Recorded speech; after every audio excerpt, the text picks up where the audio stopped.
ہمارے چینل میں خوش آمدید۔ تو چلیے شروع کرتے ہیں آج کی کہانی۔ ہم 3 بھائی تھے۔ میرے 2 بھائی ملک سے باہر چلے گئے اور وہ ہر مہینے اتنے پیسے بینک اکاؤنٹ میں بھیج دیتے کہ میرے اور امی کے لیے کافی ہوتے۔ یوں وہ دن جو ہم نے تنگ دستی میں گزارے تھے اب خوشحالی میں بدل گئے، اور یہ سب میرے بھائیوں کی وجہ سے ہوا۔ ابو ہمارے بچپن میں ہی فوت ہو گئے تھے اور ہماری امی نے لوگوں کے گھر محنت مزدوری کر کے ہم بھائیوں کو پالا۔ پھر جب میرے بھائی جوان ہوئے تو یہاں پر کبھی انہیں کام ملتا اور کبھی نہ ملتا۔ اب تو امی کی صحت بھی دن بدن بگڑتی جا رہی تھی۔ ان کے لیے ہم 3 جوان بھائیوں کا بوجھ اٹھانا اتنا آسان نہیں رہا تھا۔ میرے بھائیوں نے 8ویں 9ویں تک تعلیم حاصل کرنے کے بعد اسکول کو خیر آباد کہہ دیا تھا، کیونکہ ان کو پڑھنے میں کوئی خاص دلچسپی نہ تھی اور نہ ہی اسکول کے اخراجات اٹھانے امی کے بس کی بات رہی تھی۔ تو وہ یہاں پر سبزی منڈی میں کام کرنے لگے، لیکن کمر توڑ مہنگائی نے زندگی بہت مشکل بنا دی تھی۔ اب امی بھی اکثر بیمار رہنے لگیں۔ ان کی دوائیوں کے اخراجات، بجلی گیس کا بل اور مکان کا کرایہ ہر ماہ منہ کھولے ہمارے سامنے کھڑے ہوتے۔ میں چونکہ چھوٹا تھا اس لیے ان کی پریشانیاں صرف سن تو سکتا تھا، لیکن انہیں حل کرنے میں کسی قسم کی کوئی مدد دینے سے قاصر تھا۔ حالات خرابی کی طرف دن بدن جا رہے تھے، لیکن دونوں بھائیوں نے ایک دن ایک مشکل فیصلہ کیا اور ڈنکی لگا کر یونان چلے گئے۔ وہ دن مشکل تھے، لیکن جب انہوں نے پیسے بھیجنا شروع کیے تو امی نے اللہ کا شکر ادا کیا۔ اب ہمارے گھر کے اچھے حالات پر وہ رشتہ دار بھی ہم سے بنا کر رکھنے لگے جو غربت اور تنگ دستی میں ہماری طرف دیکھنا بھی گوارا نہیں کرتے تھے۔ گھر میں روپے پیسے کی فراوانی ہو گئی تو امی نے محلے میں ایک اچھی لوکیشن میں چھوٹا سا بنا بنایا گھر خرید لیا۔ میں نے اس دوران میٹرک کا امتحان پاس کیا، لیکن میں 2 مضامین میں فیل ہو گیا۔ تو امی نے مجھے دوبارہ پیپر دینے کو کہا، لیکن میرا لکھنے پڑھنے میں بالکل بھی من نہیں کرتا تھا، تو میں ہیلے بہانے گھڑنے لگتا۔ میں چونکہ ہر وقت فارغ رہتا تھا اور دن کو 2 بجے سو کر اٹھتا اور پھر ناشتہ کر کے میں اپنے دوستوں کی طرف چلا جاتا اور رات گئے وہاں سے لوٹ کر آتا۔ تو امی نے میرے بھائیوں کو کہا کہ اس کے روزگار کے لیے بھی کچھ کرو، تو انہوں نے مجھے موبائل کی شاپ محلے میں ہی کھولنے کی تجویز دی۔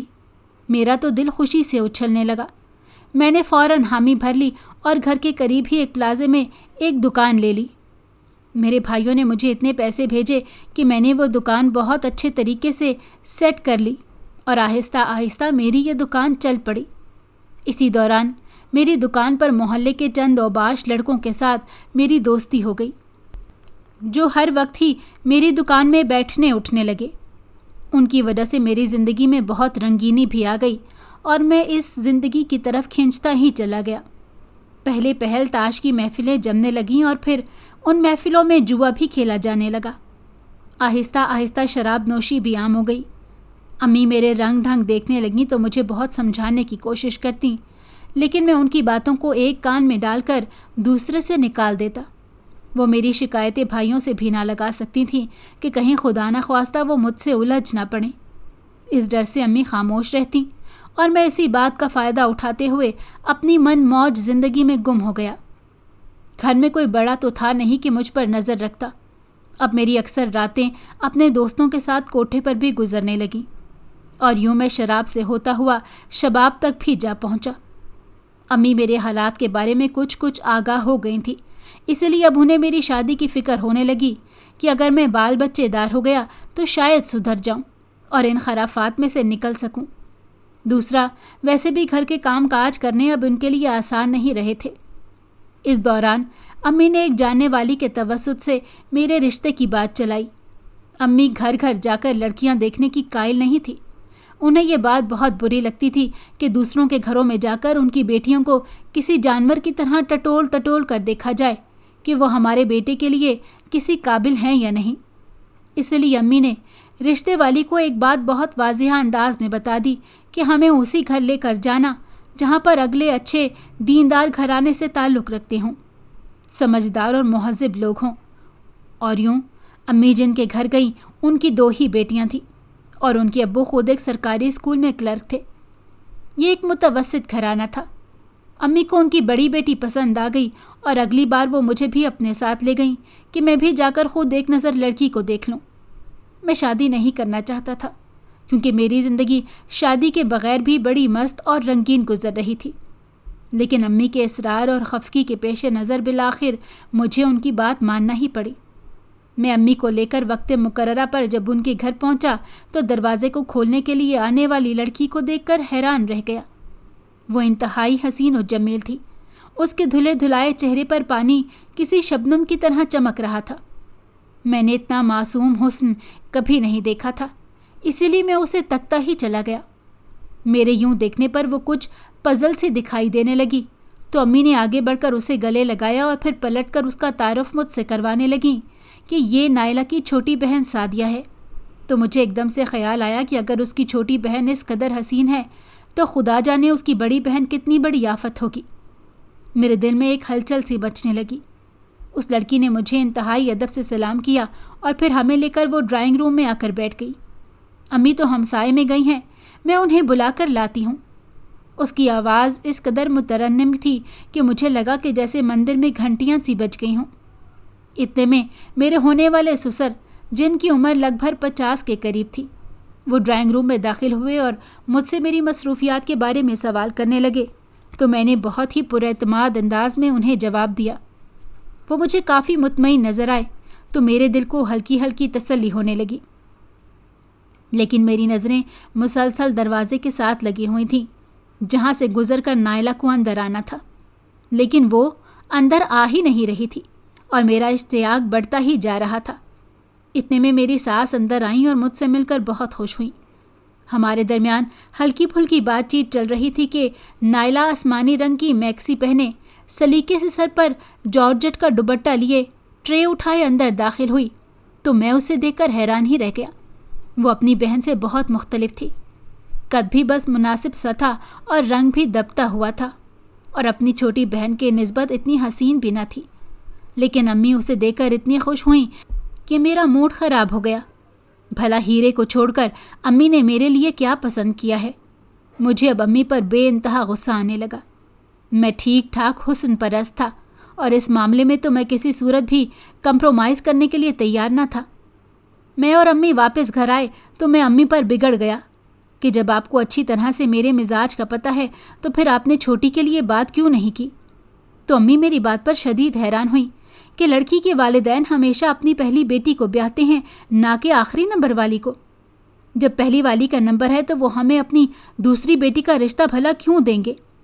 اور پھر یہ بھی ہے، کتنی غلط بات ہے کہ ہم بڑی کے ہوتے ہوئے چھوٹی کا ہاتھ مانگے۔ اس میں کیا بری بات ہے امی؟ جو چیز پسند ہوتی ہے انسان اسی کا انتخاب کرتا ہے۔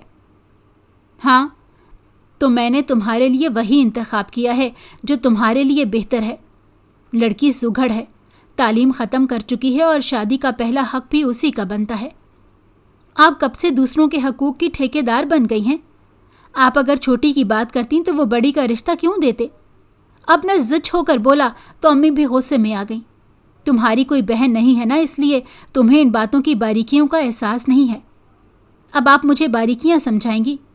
میں اٹھ کر کھڑا ہو گیا تو امی میری طرف غصے سے دیکھنے لگی۔